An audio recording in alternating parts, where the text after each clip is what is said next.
Hello friends, എല്ലാവർക്കും കേരള നിയമസഭാ തെരഞ്ഞെടുപ്പ് അൺഒഫീഷ്യൽ സർവേ 2026 സ്വാഗതം.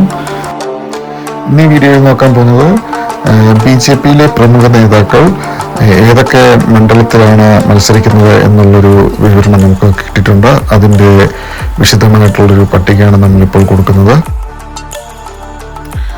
നേമം അസംബ്ലി മണ്ഡലത്തിൽ BJP-യുടെ അമരക്കാരനായ രാജേഷ് ചന്ദ്രശേഖരൻ തന്നെയാണ് മത്സരിക്കുന്നത്. ഈ പ്രാവശ്യം എത്രമാത്രം വോട്ടുകൾ രാജേഷ് ചന്ദ്രശേഖരൻ പിടിക്കുമെന്ന് നമുക്ക് നോക്കിക്കാണാം. അതുപോലെ തന്നെ മഞ്ചേശ്വരത്ത് K. സുരേന്ദ്രനാവും ഈ പ്രാവശ്യം മത്സരിക്കുന്നത്. കഴിഞ്ഞ പ്രാവശ്യത്തെ 2021 തെരഞ്ഞെടുപ്പ് 4000 വോട്ടിനാണ് സുരേന്ദ്രൻ തോറ്റുപോയത്.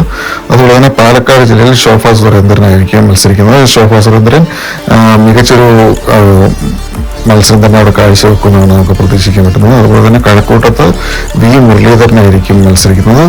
അതുപോലെ തന്നെ കൊടുങ്ങല്ലൂര് ഗോപാലകൃഷ്ണനും വട്ടിയൂർക്കാവില് R. ശ്രീലേഖയും മലമ്പുഴയിൽ ശ്രീ കൃഷ്ണകുമാറും തിരുവല്ലയിൽ അനൂപ് ആന്റണിയും ആറന്മുളയിൽ കുമ്മനം രാജശേഖരനായിരിക്കും മത്സരിക്കുന്നത്. ശബരിമല വിഷയമൊക്കെ വെച്ചിട്ടായിരിക്കും കൂടുതൽ വോട്ട് പിടിക്കാനായിട്ട് BJP ആറന്മുള മണ്ഡലം നോക്കുന്നത്. അതുപോലെ തന്നെ ഇപ്പോഴത്തെ ആറന്മുളയിലെ അവസ്ഥ വെച്ചിട്ട് വീണ ജോർജ് LDF-ന് വേണ്ടി മത്സരിക്കുന്നുവെന്ന് നമുക്കറിയില്ല. എങ്കിൽ പോലും UDF-ല് വിജയ് ഇന്ദുചൂടൻ മത്സരിക്കാനുള്ള എല്ലാ ചാൻസും നമുക്ക് കാണാൻ പറ്റുന്നുണ്ട്.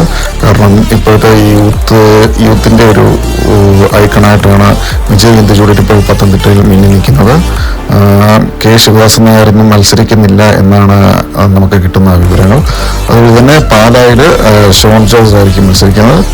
ഷോൺ ജോർജൊക്കെ എത്ര വോട്ട് പിടിക്കുമെന്നൊക്കെ നമുക്ക് കണ്ടിരുന്നു തന്നെ കാണേണ്ട ഒരു ഇലക്ഷൻ തന്നെയായിരിക്കും ഈ വർഷത്തെ. പ്രത്യേകിച്ച് മാണി ഗ്രൂപ്പിൻ്റെ ഇൻവോൾവ്മെൻ്റ് എല്ലാം പാലായിൽ വലിയൊരു മത്സരം തന്നെയായിരിക്കും കാഴ്ചവെക്കുന്നത്. ഇത്രയുമാണ് BJP-യുടെ മുതിർന്ന സ്ഥാനാർത്ഥികളുടെ പട്ടിക. ദയവായി ചാനൽ സബ്സ്ക്രൈബ് ചെയ്യാത്തവർ ദയവായി ചാനൽ സബ്സ്ക്രൈബ് ചെയ്യുക. അതുപോലെ തന്നെ മാക്സിമം ഷെയർ ചെയ്യുക.